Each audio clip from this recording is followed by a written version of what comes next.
Welcome to this explainer, where we're going to dig into something super common but also surprisingly tricky. We're talking about nail fungus. And yeah, you might think you can spot it a mile away, but trust me, your eyes can play some serious tricks on you. All right, let's just jump right in with a little quiz for you. How confident are you, really, that you can spot nail fungus just by looking at it?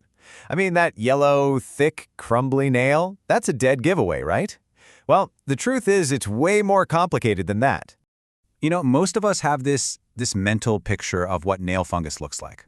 It's that classic, kind of gross-looking nail. So let's start right there. Let's set our baseline. Okay, so take a look at this. This is what pretty much everyone, even some doctors, would point to and say, yep, that's nail fungus. You see how it's thick, discolored, a little crumbly? This is our prime suspect. But I want you to burn that image into your brain, because this story, it's just getting started. Okay, so here's where things get interesting. Even when you have a lab-confirmed case of fungus, it doesn't always look the same. That classic look we just saw? Turns out, it's not the only way fungus shows up to the party. Just look at these two. They're a perfect example. On the left, that's an early-stage infection. See how subtle it is? It's just a little discolored spot. It's nothing like that gnarly nail we saw a second ago. And then, on the right, you've got this pigmented fungus with these dark streaks. Right off the bat, you can see how trying to diagnose this just with your eyes is going to be a real challenge.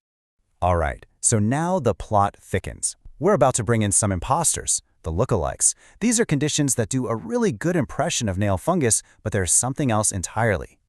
Okay, detective, time to put your skills to the test. Take a look at this one. What do you think? Fungus or imposter? So check out the nail on the right. Now let's put it right next to our classic fungus case from before. The resemblance is, well, it's pretty wild, isn't it? You've got the same kind of texture, the discoloration, that overall unhealthy vibe. It's a really, really convincing look-alike. And, surprise, it's not fungus at all. What you're looking at is actually nail psoriasis. This is an autoimmune thing, and it needs a totally different treatment. Slapping some antifungal cream on this is going to do absolutely nothing. All right, let's try another one. Round 2.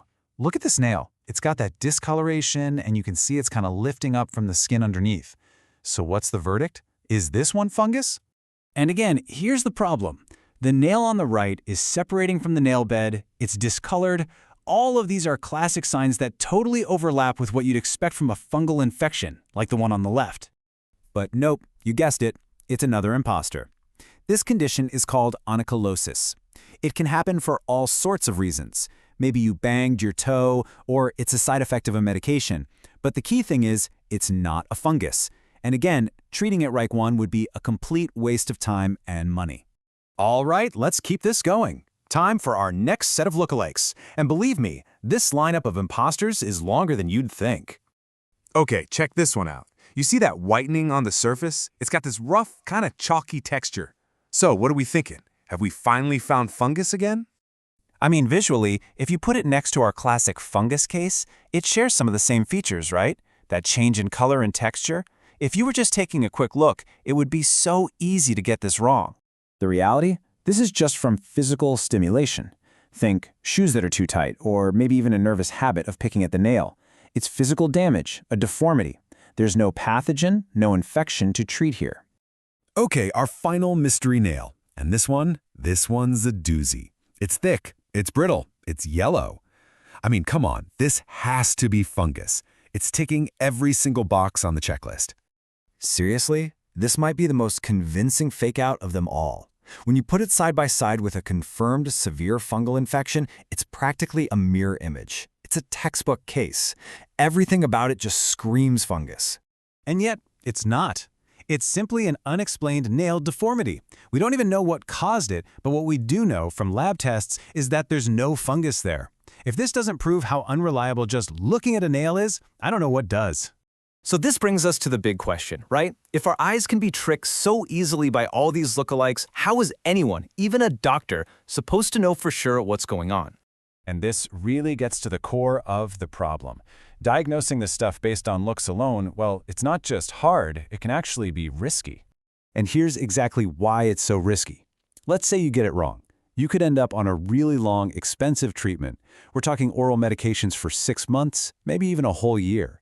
And these drugs aren't tic-tacs. They can have serious side effects, like liver issues, that mean you need regular blood tests.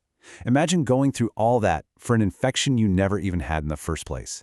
The only way to know for sure is to look at a piece of the nail under a microscope. So what's the big takeaway from all this? It's pretty simple. When you're talking about a medical treatment that's long, expensive, and has potential health risks, seeing isn't believing. Which leaves us with one final thought. One last question for you. When it comes to your health, is a guess really good enough?